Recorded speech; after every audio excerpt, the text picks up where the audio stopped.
So, yun, magandang gabi sa bawat isa. Muli, tayo ay magdi-devotion. Kawikaan, chapter 3. Pa rin tayo, verse 6. Ang natapos natin kahapon. So, mag-umpisa tayo.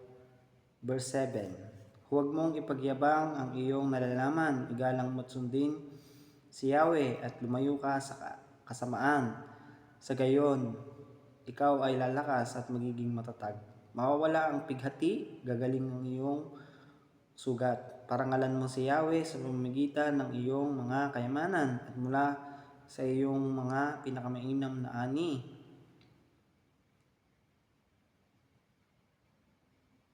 Siya ay iyo ring handugan. Sa gayon, kamalig mo ay laging nang aapaw. Sisidlan ng inumin ay hindi nga matutuyuan. Aking anak, saway ni Yahweh ay huwag mong maliitin at kanyang pagtutuwid ay huwag mong itakwil, pagkat lahat ng minamahal niya ay itinatama ng daan, tulad ng anak na minamahal. Sinasaway ng magulang.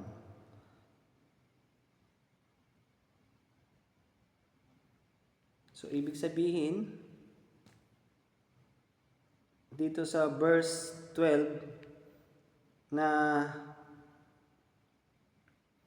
minamahal tayo ng ating mga magulang sa pamamagitan ng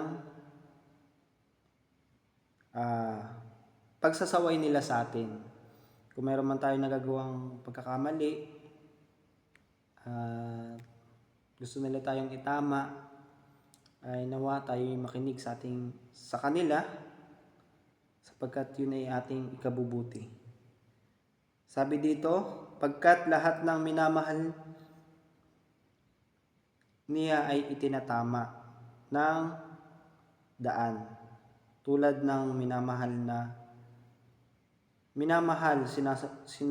sinasaway ng magulang. So, yun. Tulad tayo ng minamahal ng mga anak. So, yun.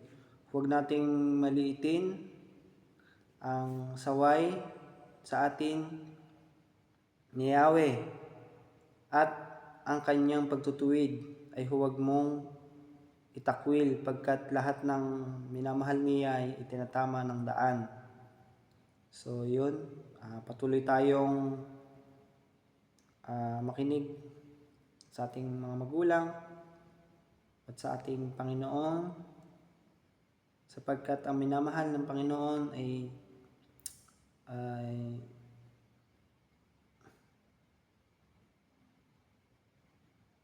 itinatama ng daan, tulad ng minamahal na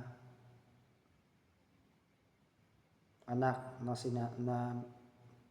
tulad ng anak na minamahal, sinasaway ng magulang. So, yun, hanggang dito na lang. Maraming salamat sa patuloy na pagkakataon na binibigay niyo sa akin para